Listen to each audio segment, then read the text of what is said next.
अंकिता हत्याकांड के मुख्य आरोपी पुलकित आर्य की फैक्ट्री में लगी आग। आग लगने का नहीं चल पाया कारण लाखों का सामान जलकर खाक।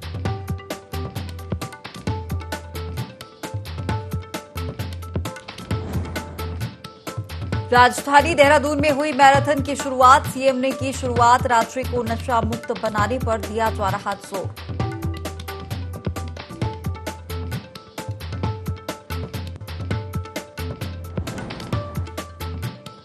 सीएम धामी की विधानसभा में आयोजित होगा Himalayan cup football tournament. CM Dhami करेंगे प्रतियोगिता की शुरुआत। सभी तैयारियां प्रशासन ने की पूरी।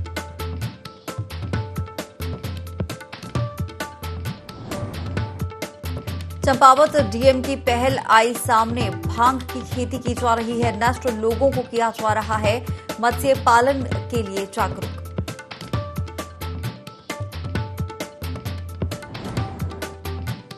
भगवानपुर में जारी है नकली दवाइयां बनाने का कारोबार। एसटीएफ ने बरामद की कई नकली दवाइयां। प्रशासन की छापेमारी लगातार जारी।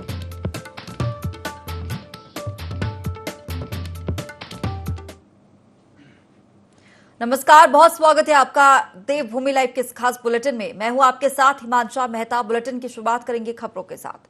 राष्ट्रीय एकता दिवस के मौके पर देहरादून में मैराथन दौड़ का आयोजन हुआ। सीएम पुष्कर सिंह धामी ने हरी झंडी दिखाकर मैराथन को रवाना किया। कार्यक्रम में बॉलीवुड सिंगर कैलाश खेर, हंस फाउंडेशन के संस्थापक भोले महाराज और मंगला माता समेत कई अधिकारी मौजूद रहे। इस दौरान सीएम पुष्कर सिंह धामी ने कहा कि इस मैराथन का मकसद राष्ट्रीय एकता और नशा मुक्ति है। हमें आने वाली पीढ़ी को नशे से बचाना है।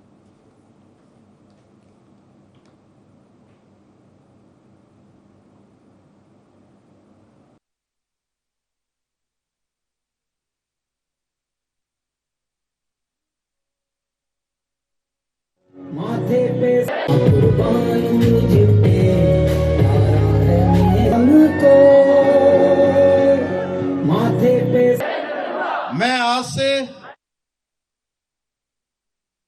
ये रन फॉर यूनिटी और run for against the drugs, आज ये दौड़ पुलिस विभाग और हंस फाउंडेशन के संयुक्त तत्वाधान में यहाँ पर आयोजित हो रही है। यह निश्चित रूप से जहाँ हम राष्ट्रीय एकता के एक राष्ट्र को एकता के सूत्र में पिरोने वाले सरदार वल्लभ भाई हमारे देश के प्रधानमंत्री मोदी जी का एक भारत श्रेष्ठ भारत के सपने को, उनके संकल्प को साकार करने के लिए हजारों हजार युवा आज यहाँ पर आए हुए हैं।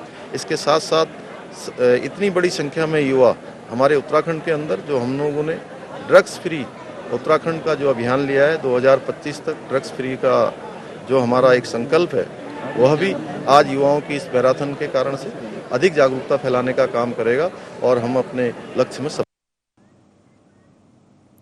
पेपर लीक मामले में मुख्यमंत्री के निर्देश पर एसटीएफ ने हाई कोर्ट जाने की तैयारी कर ली है। मास्टरमाइंड आरोपी को जमानत मिल चुकी है। इस आदेश के विरुद्ध एसटीएफ हाई कोर्ट जाएगी।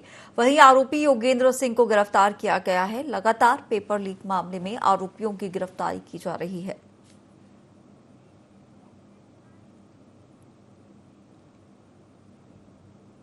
लोहाघाट में बसान गांव के ग्रामीणों ने डीएम आदेश के बाद भांग की खेती न करने का फैसला लिया है और अब स्वरोजगार अपनाते हुए मत्स्य पालन शुरू कर दिया है। मत्स्य विभाग के सहयोग से मत्स्य तालाब बनाने का काम शुरू कर दिया है। डीएम नरेंद्र भंडारी ने ग्रामीणों के साथ मिलकर विधिवत 5 मत्स्य तालाबों का शुभारंभ किया और आगे हर संभव मदद का भरोसा दिया। डीएम ने कहा कि भांग की खेती करने वाले गांवों में मुहिम चलाई जाएगी और ग्रामीणों को स्वरोजगार के लिए प्रेरित किया जाएगा, जिससे क्षेत्र में होने वाली चरस की तस्करी पर लगाम लगाई जा सके।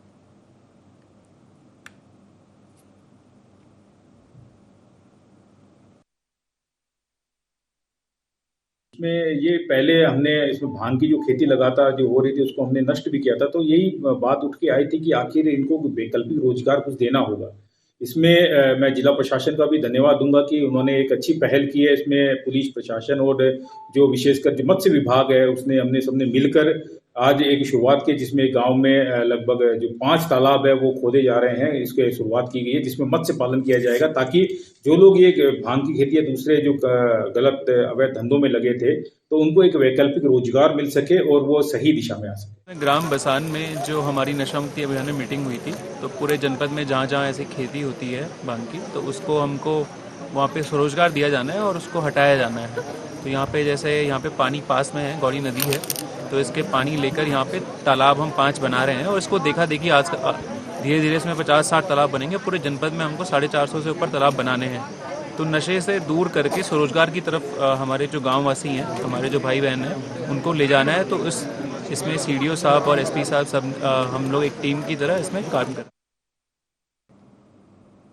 मुख्यमंत्री कैंप कार्यालय स्थित मुख्य सेवक सदन में एक निजी स्मॉल फाइनेंस बैंक के द्वारा उत्तराखंड में वित्तीय समावेशन तथा सीएसआर के तहत पहल की जा रही है। कार्यक्रम में मुख्यमंत्री धामी ने चंपावत पुलिस की 10 मोटरसाइकिल को हरी झंडी दिखाकर रवाना किया। मुख्यमंत्री ने बैंक की चंपावत शाखा का वर्चुअली लोकार्पण करने के साथ ही विभिन्न स्वयं सहायता समूहों को संयुक्त आजीविका ऋण के चेक वितरित किए। मुख्यमंत्री पुष्कर सिंह धामी ने अपने संबोधन में कहा कि उत्तराखंड में पब्लिक प्राइवेट फाइनेंस को लेकर ये एक नई शुरुआत है। मुख्यमंत्री ने कहा कि प्रधानमंत्री नरेंद्र मोदी जी के आत्मनिर्भर भारत का मंत्र तभी सार्थक हो सकता है जब समाज के अंतिम छोर पर खड़े व्यक्ति तक शासन, प्रशासन, बैंक, स्वास्थ्य, शिक्षा की सुविधा हो। जब लोगों तक ये सुविधा पहुंचेगी तभी देश के नागरिक आत्मनिर्भर बनेंगे। मुख्यमंत्री ने कहा कि हम सबको पंडित दीनदयाल उपाध्याय के अंत्योदय के सिद्धांत को अपनाने की जरूरत है।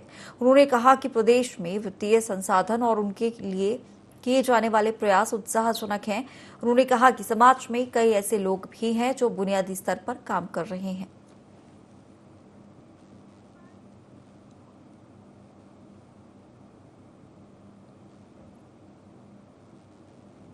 तनौल्टी में जगह जगह कूड़े का अंबार लगा हुआ है जिससे पर्यटकों को भी काफी दिक्कतों का सामना करना पड़ रहा है। पर्यटन नगरी में आम लोग जगह जगह कूड़े डाल रहे हैं जहां कूड़े के ढेर में बंदरों का जमावड़ा लगा रहता है।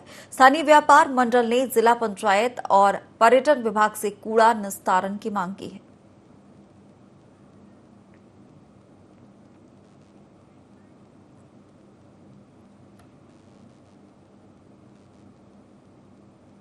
बाल शिक्षा सदन स्कूल बरकोट के छात्र देहरादून भ्रमण पर आए। इस दौरान मुख्यमंत्री आवास पर इन छात्रों ने मुख्यमंत्री पुष्कर सिंह धामी से भी मुलाकात की। मुख्यमंत्री ने बिना डरे छात्रों को जीवन में आगे बढ़ने की सीख दी है। मुख्यमंत्री पुष्कर सिंह धामी ने छात्रों को डॉक्टर एपीजे अब्दुल कलाम का उदाहरण देते हुए मेहनत करने की सलाह दी और कहा कि सकारात्मक सोच के साथ आगे बढ़ने पर सफलता जरूर मिलती है।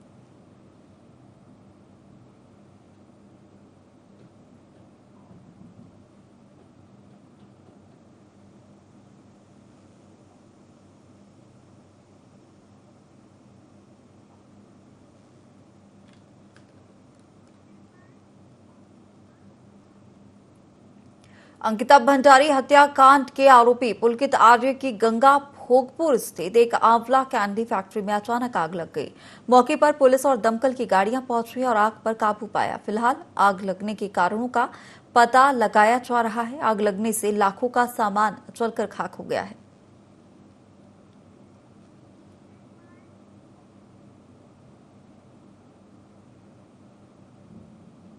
देश भर में आस्था के महापर्व छठ को धूमधाम से मनाया जा रहा है और इसी अवसर पर मुख्यमंत्री पुष्कर सिंह धामी ने प्रदेशवासियों को बधाई और शुभकामनाएं दी हैं। वहीं सीएम धामी ने कहा कि सूर्य की उपासना का ये पर्व हमें प्रकृति से जुड़ने का संदेश देता है। सूर्य की आराधना प्रकृति और प्राकृतिक संसाधनों की आराधना है। साथ ही कहा कि लोक आस्था से जुड़ा ये महापर्व हमें सात्विकता तथा स्वच्छता का संदेश भी देता है।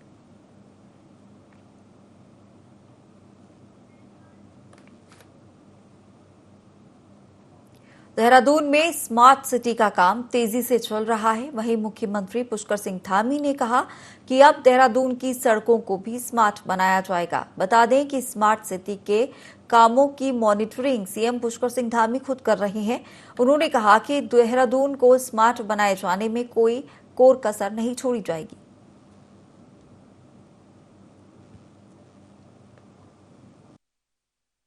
देखिए, इसमें अभी लगभग 1 महीने पहले ही जो है जो हमारी स्मार्ट सिटी जो बॉडी है उनके तरफ से एक रिक्वेस्ट आई थी कि ये वर्क जो है पीडब्ल्यूडी के द्वारा किया जाए। तो उसी के क्रम में एक पीआईयू का गठन होना था। वो ऑलरेडी पीआईयू गठन के निर्देश जो है वो जारी कर दिए गए हैं और जो कार्मिक है उनकी तैनाती भी बहुत जल्दी कर दी जाएगी। लेकिन फिलहाल जो है व्यवस्था हमने ये रखी है कि जो संबंधित एक्सीएंस वगैरह है वो उनके द्वारा ये कार्य देखा जा रहा है। केदारनाथ धाम के गर्भगृह में फोटो खींचना वर्जित है, लेकिन बद्री केदार मंदिर समिति के अध्यक्ष अचेंद्र अजय की मंदिर के गर्भगृह में निरीक्षण करने की एक फोटो सोशल मीडिया पर जमकर वायरल हो रही है। वहीं बीकेटीसी अध्यक्ष अचेंद्र अजय ने कहा कि कुछ लोगों ने साजिश के तहत ये फोटो खींची है, जिसे वायरल किया जा रहा है। कुछ लोगों ने तो मुझे पद से हटाने की सुपारी भी दी है। अचेंद्र अजय ने उनको धन्यवाद भी दिया है और कहा कि जो लोग इसे वायरल करवा रहे हैं वो उनकी टीआरपी बढ़ा रहे हैं। तो उनको दिक्कत, हमने पहली बार स्थानांतरण करे इतने बड़े स्तर पर, जिस विभाग में कभी स्थानांतरण की बात सोची नहीं जाती थी। तो अगर उस बात में स्थानांतरण कर दिए तो स्वाभाविक रूप से लोगों को धक्का लगा, मुझ पर बहुत दबाव भी आए, कई तरीके से दबाव भी आए स्थानांतरण रोकने के लिए। लोगों को भी आश्चर्य हुआ कि मंदिर समिति में कभी स्थानांतरण हुए ही नहीं है। ये आश्चर्यजनक तथ्य लोगों को पता लगा। कुछ हमारे ही कर्मचारी अधिकारी हैं और कुछ उसमें जो जिन लोगों के वहाँ पर स्वार्थ जुड़े हुए थे तो उनको दिक्कत हो रही है। तो इसलिए वो कुछ ना कुछ किसी न किसी तरीके से कुछ ना कुछ मेरे खिलाफ अनर्गल तरीके से प्रचार प्रसार करने में लगे हुए हैं। बाबा केदारनाथ मंदिर के कपाट भैया दूज पर मंत्रोच्चारण के बीच शीतकाल के लिए बंद कर दिए गए। वहीं बाबा केदारनाथ की पंचमुखी जल विग्रह उत्सव टोली अपने तीसरे पड़ाव पर शीतकालीन गद्दी स्थल ओंकारेश्वर मंदिर उखी मठ में विराजमान हो गई। इस मौके पर सैकड़ों भक्तों ने टोली का स्वागत किया। वहीं रावल भीमा शंकर लिंग ने केदारनाथ धाम के प्रधान पुजारी टी गंगाधर लिंग का 6 माह केदारनाथ में विधि विधान से पूजा करने का आशीर्वाद दिया। बता दें कि बाबा केदारनाथ की पूजा पद्धति और दर्शन 6 माह तक ओंकारेश्वर मंदिर की मठ में ही होंगे।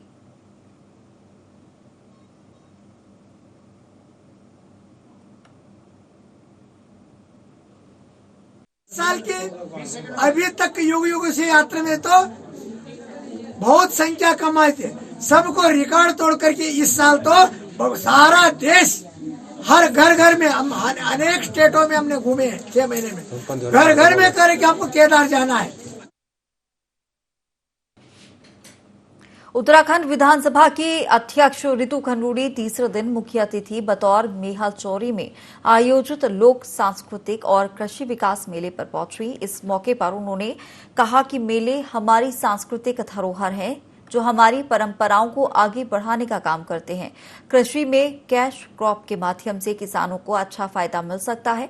वहीं पारंपरिक वेशभूषा में महिलाओं ने लोक गीतों के साथ पुष्प वर्षा से विधानसभा अध्यक्ष रितु खनूड़ी का स्वागत किया। हो रहा है कृषि मेला है, सांस्कृतिक मेला है, यहाँ के व्यापार मंडल इसको करता है कि सांस्कृतिक धरोहर इन मेलों में ये है और इसलिए बहुत अच्छा लगा मुझे। जब मैं यहाँ आई मुझे बहुत ही आनंद आया, बहुत अच्छा लगा। इसलिए मैं पूरी समिति को, मेले की समिति को ढेर सारी शुभकामनाएं और बधाई। अब समय शायद आ गया है कि टेक्नोलॉजी को यूज कर हमें कृषि को मॉडर्न करने की आवश्यकता है। जहाँ अभी हम इस तरह की क्रैश क्रॉप्स लगाएं जो जल्दी उगते हैं, जिनकी आमदनी अच्छी है, कृषि पर भी पूरा का पूरा ध्यान सरकार का विश्वास है कि कृषि बहुत अच्छा आगे करेगा। उत्तराखंड विधानसभा की अध्यक्ष रितु खनूड़ी चमोली के गोचर पहुंची। इस दौरान स्थानीय विधायक अनिल नौटियाल सहित भाजपा कार्यकर्ताओं ने फूल मालाओं से उनका भव्य स्वागत किया। बता दें कि विधानसभा अध्यक्ष मेहल चौरी मेला ग्राउंड में हो रहे मेले में शिरकत करेंगी। कांग्रेस के बयान पर पलटवार करते हुए उन्होंने कहा कि गैरसैंण का यदि विकास हुआ तो बीजेपी के शासनकाल में हुआ है। सरकार विकास को लेकर काफी गंभीर है। पहले भी कई कार्यक्रम हुए हैं, भविष्य में भी कई कार्यक्रम होंगे। हर चीज़ को पॉलिटिकल मुद्दा बना के और पॉलिटिकल बात करना भी सही नहीं होता है। भराड़ी सैन में लगातार होते रहे हैं, सेशंस हुए हैं, पिछले कुछ सालों में हुए हैं। कोरोना के कारण आप सब जानते हैं कि उस वक्त हमारा देश एक पूरा ही विश्व, देश ही नहीं पूरा विश्व एक भयावह बीमारी को झेल रहा था। इसलिए कुछ कारणों की वजह से हम भराड़ी सैन नहीं पहुंच पाए, लेकिन आपने देखा है कि 15 अगस्त को एक भव्य कार्यक्रम हम लोगों ने वहां पर किया। इस तरह के अनेक कार्यक्रम कर रहे हैं, आगे भी हम लोग गैरीसैंण में इस तरह की चीजें करते रहेंगे। भराड़ी सैन पहुंचेंगे और कार्यक्रम होते रहेंगे। खटीमा के बगिया घाट में रोड पर ही धान खरीदी करने वाले व्यापारी पर प्रशासन ने कार्रवाई की है। जरूरी दस्तावेज न मिलने पर एसडीएम ने एडीओ सहकारिता को जांच के निर्देश दिए हैं। दरअसल एसडीएम को रोड पर ही धान खरीदी की शिकायत मिली थी, जिससे आए दिन जाम की स्थिति बन रही थी। मौके पर पहुंचे एसडीएम और तहसीलदार ने इस पर व्यापारी के लाइसेंस और जरूरी दस्तावेजों की जांच के आदेश दिए हैं। 150 रुपया कुंटल के हिसाब से हमें रेट बता रखा है। पेमेंट नकद ही देते हैं ये लोग। 150 रुपया कुंटल के हिसाब से हमें रेट बता रखा है। पेमेंट नकद ही देते हैं ये लोग। हमारे यहाँ पर दूध कच्चा हर से इनकी हमने जांच की है, ना तो इनके पास मॉइस्चर मीटर है, तो नहीं कहाँ से इनका जो लेखा जोखा है उसका भी इनको द्वारा मेंटेन नहीं किया है। क्योंकि एडीओ कोऑपरेटिव इसको देखती, तो एडीओ कोऑपरेटिव को हमने निर्देश दिए कि इसकी तत्काल जाँच करें और इनके खिलाफ जो भी नियमानुसार कार्रवाई वो करें। देखिए एडीओ कोऑपरेटिव भी थोड़ी समय के बाद यहाँ आएगी, और क्योंकि इनके पास ना तो मॉइस्चर मीटर, तो कैसे ये इसको मॉइस्चर कंटेंट को नापे हैं, एक विषय है। और दूसरा ये कि कहाँ से धान आ रहा है इसका कोई लिखा जोखा भी नहीं है, और किस रेट में किसानों को ये उपलब्ध करवा रहे हैं, क्रय कर रहे हैं धान को, उसका भी कोई ब्यौरा इनके द्वारा दिया नहीं गया। तो लिहाजा एक बहुत ही अनियमितता है, जिसकी जांच हमने एडीओ कोऑपरेटिव की है। एडीओ कोऑपरेटिव अभी आ रही है, तो कल अगर इसमें कुछ एडीओ कोऑपरेटिव द्वारा कोई कार्रवाई नहीं की तो हमारे द्वारा कार्रवाई की। उत्तराखंड में बाहरी राज्यों से आए मजदूरों के साथ ठेकेदारों के द्वारा शोषण किया जा रहा है, जिसके खिलाफ सर्व श्रमिक निर्माण कर्मकार संगठन और प्रगतिशील युवा संगठन ने तहसीलदार के माध्यम से मुख्यमंत्री को ज्ञापन सौंपा। वहीं उन्होंने मजदूरों का शोषण रोकने और दुर्घटना में मारे गए मजदूरों को उचित मुआवजा दिए जाने की मांग उठाई है। इस दौरान सर्व श्रमिक निर्माण कर्मकार संगठन के अध्यक्ष उमेद राम ने कहा कि उत्तराखंड में निर्माण कार्यों के लिए बाहरी राज्यों से आकर श्रमिक कार्य कर रहे हैं, लेकिन उन्हें सुविधाओं के नाम पर कुछ नहीं दिया जाता है, जिसके कारण उनकी मौत हो रही है।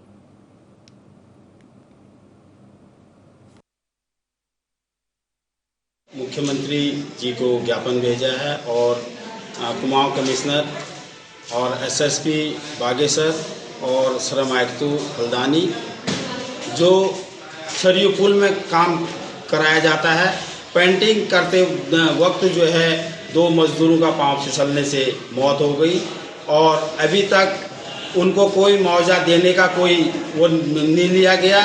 और हम ये मांग करते हैं कि हमारे उत्तराखंड राज्य सरकार से कि और इनको जो है मुआवजा दिया जाए, उचित मुआवजा दिया जाए और हमेशा के लिए उत्तराखंड राज्य में जो भी मजदूर काम करते हैं उनके लिए सुरक्षा उपकरण वो मुहैया कराए जाएँ। कोई भी श्रमिक अगर बाहर का हो, कहीं का भी श्रमिक हो, अगर उत्तराखंड में काम कराया जा रहा है उनसे, तो श्रम विभाग द्वारा उनको सुरक्षा उपकरण उपलब्ध कराए जाएं या ठेकेदार द्वारा उनको सुरक्षा उपकरण उपलब्ध कराए जाएं, क्योंकि बहुमंजिला इमारतों में मजदूर से काम कराया जाता है। आप लालकुआं में देखिए, एक मजदूर पूरे 3 मंजिले से नीचे गिरने से उसकी गर्दन की हड्डी टूट गई और वो आज बिस्तर में पड़ा हुआ अपाहिज हो गया है। ऐसे लगातार मजदूरों की मौतें हो रही हैं और ना तो सरकार की तरफ से, न ही कोई श्रम लेबर कोड की तरफ से कोई भी मुआवजा नहीं दिया जा रहा है। मजदूरों की मौत दर्दनाक तरीके से हो रही है। लोहाघाट में स्वच्छता की दुहाई देने वाली नगरपालिका एसडीएम कार्यालय के सामने से कचरा नहीं हटा पा रही है। जहां सामने की सड़क पर लोग कूड़ा फेंक रहे हैं, वहां आवारा मवेशियों का डेरा भी लगा रहता है, जो राहगीरों और स्कूली बच्चों के लिए खतरा बन चुका है।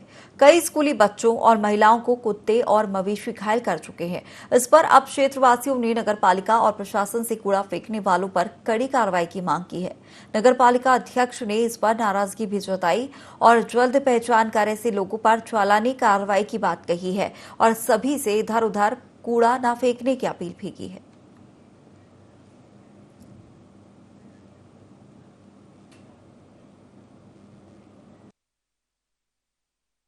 बाहर के कुछ स्थानों पर अभी भी हर मोहल्ले में सुबह और शाम गाड़ी आती है और कुछ लोगों द्वारा सार्वजनिक स्थानों पर जो कूड़ा डाला जा रहा है तो जगह जगह सीसीटीवी कैमरे लग चुके हैं। मैं सभी जनता से अनुरोध करना चाहता हूं कि कूड़ा गाड़ी में ही डालें, अन्यथा अब इसके खिलाफ बहुत सारे कानून आ गए हैं और जुर्माना भी बहुत सारा है।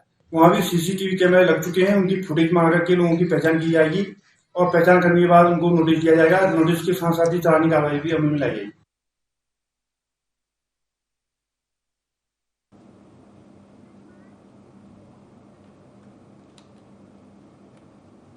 चलिए आगे बढ़ेंगे। उत्तराखंड के मुख्यमंत्री पुष्कर सिंह धामी हिमाचल पहुंच रहे हैं। हिमाचल प्रदेश की चौपाल में शामिल हुए हैं। विधानसभा में चुनावी प्रचार कर रहे हैं। हिमाचल में सीएम धामी का भव्य स्वागत किया गया। बीजेपी प्रत्याशी बलवीर वर्मा के लिए प्रचार किया गया है। हिमाचल चुनाव में बीजेपी के स्टार प्रचारक हैं धामी। तो आपको बता दें कि हिमाचल के चुनाव में बीजेपी के स्टार प्रचारक बनाए गए हैं मुख्यमंत्री पुष्कर सिंह धामी और इसी के चलते उत्तराखंड के मुख्यमंत्री पुष्कर सिंह धामी हिमाचल पहुंचे हैं और हिमाचल प्रदेश की चौपाल विधानसभा में चुनावी प्रचार यहां पर कर रहे हैं। हिमाचल में सीएम धामी का भव्य स्वागत किया गया है। बीजेपी प्रत्याशी बलवीर वर्मा के लिए प्रचार कर रहे हैं।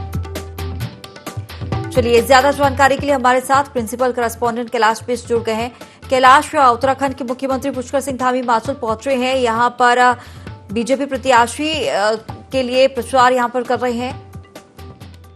हाँ बिल्कुल हिमांशा, देखिए जो स्टार प्रचारकों की जो सूची इस वक्त बनाई गई है प्रदेश संगठन द्वारा, उसमें मुख्यमंत्री का नाम सबसे ऊपर लिखा गया था और पहले ही यहाँ पर ये बता दिया गया था संगठन द्वारा कि जितने भी नेता हैं उन तमाम नेताओं की जो ड्यूटी है उसको लगाया जाएगा। इससे पहले कई नेता ऐसे हैं जो हिमाचल अपनी ड्यूटी पूरी करके आ चुके हैं और मुख्यमंत्री का क्योंकि शेड्यूल बहुत टाइट होता है, लेकिन उसके बावजूद भी आज मुख्यमंत्री ने पहले देहरादून में मन की बात कार्यक्रम में शिरकत की, उससे पहले जो मैराथन हुई थी उसमें आज उन्होंने शिरकत की थी और आज वो उसके बाद हम पहुंचे हैं हिमाचल प्रदेश, जहां की जो चौपाल विधानसभा है वहां पर पहुंचे थे और वहां पर जब पहुंचे तो एक जनसभा को उन्होंने संबोधित किया। जो वहां के जो बीजेपी के जो प्रत्याशी हैं बलवीर वर्मा, उनके लिए उन्होंने वोट मांगे हैं और कार्यक्रम अभी और भी हो सकते हैं क्योंकि अब चुनाव बहुत नजदीक है, कुछ ही दिन शेष रह गए हैं। 12 तारीख को चुनाव होने हैं हिमाचल प्रदेश में। तो जाहिर तौर पर जो पार्टी लगातार ये कोशिश कर रही है, जो बीजेपी है, कि वहां पर जो सरकार है दोबारा से रिपीट हो, जिस तरीके से उत्तराखंड में रिपीट हुई थी उसी की तर्ज पर युवा मुख्यमंत्री हैं पुष्कर सिंह धामी और चूंकि उनकी जो छवि है बहुत ही अच्छी उनकी छवि है और डायनेमिक लीडर माने जाते हैं उत्तराखंड में और 2 बार जब मुख्यमंत्री बने, इससे पहले अगर जब वो प्रदेश अध्यक्ष थे युवा मोर्चा के, तो तभी से उनकी छवि डायनेमिक है और लगातार इससे पहले भी कई दौरे वो कर चुके हैं जब वो मुख्यमंत्री नहीं थे हिमाचल के और अन्य राज्यों के। तो अब ये जो जिम्मेदारी है इसका निर्वहन किया गया है और जाहिर तौर पर आज जो भीड़ वहां पर देखी जा रही थी हिमांशा, बहुत ज्यादा भीड़ वहां पर थी और उसी के चलते ये जो प्रचार प्रसार है इसको किया भी गया है और उम्मीद की जा रही है पार्टी द्वारा कि जो सरकार है दोबारा वहां पर रिपीट हो और लगातार ये कोशिश बीजेपी संगठन द्वारा, चाहे हिमाचल का हो चाहे उत्तराखंड का हो, दोनों ही प्रदेशों के संगठन द्वारा ये कोशिश की जा रही है। बिल्कुल कैलाश, ये भी जानना चाहेंगे क्या मुख्यमंत्री धामी हिमाचल में अभी जो उनका दौरा है वो सिर्फ एक दिन का है या आगे और भी वहां पर रुकेंगे, अन्य जगह भी जाएंगे? देखिए अब दिन कम रह गए हैं और जाहिर तौर पर ये अभी बताया नहीं गया है कि मुख्यमंत्री का आज प्रवास हिमाचल में रहने वाला है या नहीं, लेकिन हाँ इतना जरूर है कि 2 से 3 विधानसभा हैं जहां पर आज उनके कार्यक्रम होने हैं। सबसे पहले जो चौपाल का जो मैंने जिक्र किया है, तो चौपाल में उनकी जो जनसभा थी वो हुई है और लोगों ने काफी भीड़ वहां पर देखी जा रही थी क्योंकि जो ग्रामीण क्षेत्र है, सुदूरवर्ती इलाका है, शिमला से काफी दूर चौपाल पड़ता है। हालांकि शिमला डिस्ट्रिक्ट में ही चौपाल आता है, लेकिन भीड़ वहां पर बहुत ज्यादा थी जिससे साफ तौर पर यह लग रहा था कि वहां पर पुष्कर सिंह धामी को सुनने के लिए लोग आए थे और लोगों का उत्साह वहां पर देखा जा रहा था। तो उम्मीद यही कर रहे हैं मुख्यमंत्री पुष्कर सिंह धामी कि जो भीड़ वहां पर आई है वो भीड़ वोटों में तब्दील हो सके। जाहिर तौर पर क्योंकि देखिए चुनाव है, चुनाव में हर कोई चाहता है कि पार्टी उनकी विजयी हो और पार्टी उनकी विजयी होती है तो सरकार उनकी बनेगी। तो ये कोशिश मुख्यमंत्री की भी होगी कि जिस तरीके से योजनाएं उन्होंने उत्तराखंड में शुरू की हैं, उन योजनाओं के बारे में भी उन्होंने जाहिर तौर पर आज लोगों को बताया है जनसभा करने के दौरान। और ये कामना वहां के लोग भी करते हैं कि जो भी सरकार प्रदेश में बने वो सरकार उसी तरीके से काम करे जिस तरीके से उत्तराखंड सरकार काम कर रही है। हिमांशु, चलिए तमाम जानकारी कैलाश हम तक पहुंचाने के लिए आपका बहुत शुक्रिया। चलिए फिलहाल इस बुलेटिन में इतना ही। आप बने रहिए IND 24 के साथ।